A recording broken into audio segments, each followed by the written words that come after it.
Hai, Assalamualaikum, salam sejahtera, salam makanan untuk semua. Welcome back to my channel. So, game kita malam tadi berkesudahan. Kita menang 3-0 dengan Dundalk, juara Island, juara Liga Island. So, macam biasa aku start dengan line up dulu. Line up Arteta turunkan dalam formation 4-3-3.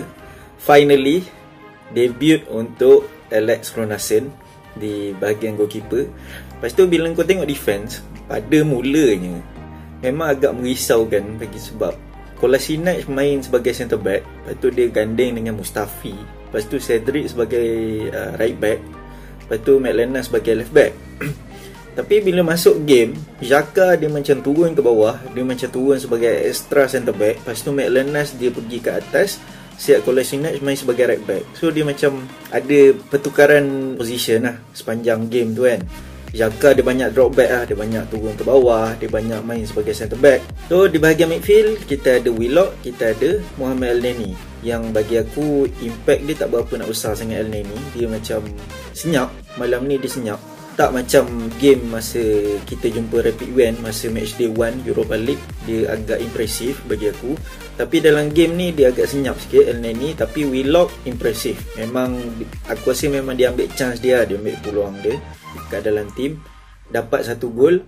Dan juga di bahagian depan Nicolas Pepe, Eddie Nketiah dan juga Reiss Nelson, yang bagi aku man of the match lah. Reiss Nelson yang membuatkan aku tertanya-tanya, adakah Arteta akan bagi peluang kat Reiss Nelson ni? Sebab bagi aku sejak game lawan Leicester masa dekat dalam Carabao Cup, lepas tu malam tadi adalah 2 performance yang terbaik bagi aku untuk season ni lah daripada Reiss Nelson. Aku rasa Arteta patut consider untuk bagi dia peluang untuk main dalam Liga lah. Sebab bagi aku dia tunjuk kesungguhan dia untuk main dalam jersey Arsenal. Dia tunjukkan dia punya performance yang baik, dia disiplin, dan bila dia dapat peluang, dia ambil peluang dia secara terbuka. Dia ambil peluang dia secara serius, dia ambil peluang dia untuk buktikan diri dia. So at least untuk game lawan MU ni, aku harapkan Reiss Nelson at least ada kat bench lah. Sebab walaupun nama dia tak besar macam Pepe, nama dia tak besar macam Willian, tapi dalam game-game ni kadang-kadang kau tak perlukan seorang pemain yang bernama besar pun. Kau perlukan diorang punya komitmen terhadap tim. Itu je pun dah cukup lah kan.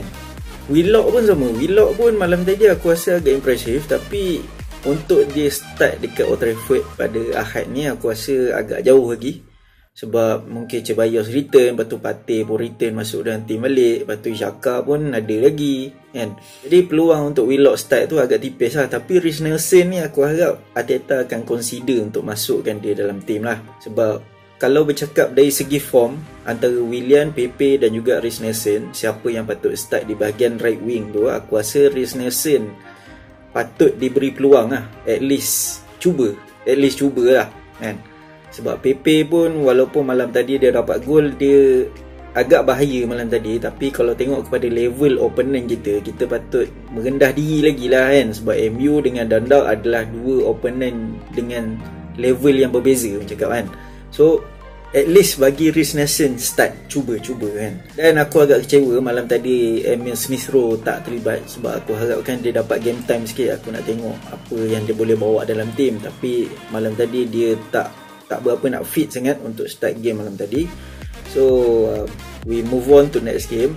Kita menang 3-0, result yang expected, tapi tak boleh nak pandang rendah juga kan. Sebab game-game macam ni kalau on paper memang nampak kita patut menang kan. Tapi kalau tak dia ambil serius, kau tengok apa jadi macam Spurs kan.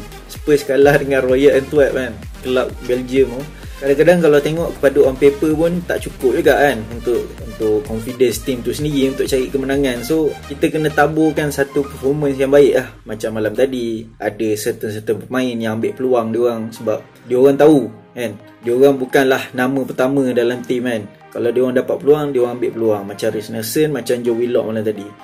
Tapi Ainsley Matlana bagi aku memang agak senyap malam tadi, agak mengecewakan. Tapi tak apalah kan, sebab dia pun jarang masuk dalam tim. Kita faham dia jarang dapat peluang dalam tim lah kan. So kalau menang, aku tak berapa kisah sangat. Pemain-pemain yang tak berapa nak function sangat dalam tim, aku tak kisah, asalkan tim menang lah kan.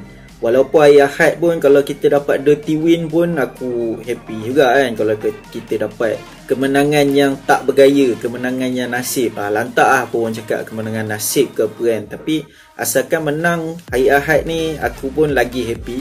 Tapi untuk game malam tadi memang expect kita akan menang kan kalau tengok on paper.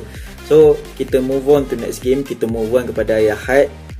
Aku still nervous untuk game hari Ahad ni, tapi aku adalah sikit confidence terhadap team sendiri. Moral boosting victory lah malam tadi kan, kemenangan yang membawa sedikit confidence untuk bergerak ke game hari Ahad ni. Jadi kita look forward je, kita tengok apa akan jadi hari Ahad ni. Aku harap Reece Nelson ataupun Joe Willock at least lah ada dalam team untuk hari Ahad ni, untuk game hari Ahad. Sebab game malam tadi diorang dah buktikan apa kualiti yang diorang boleh bawa dalam team. So aku rasa ulasan aku sampai sini je, tak banyak pun aku nak cakap pasal game malam tadi. Dan kepada siapa yang belum subscribe, kau boleh subscribe. Dan jangan lupa tekan butang lonceng di sebelah butang subscribe tu supaya korang takkan miss video aku lagi. Dan akhir kata dari aku Zul sign out.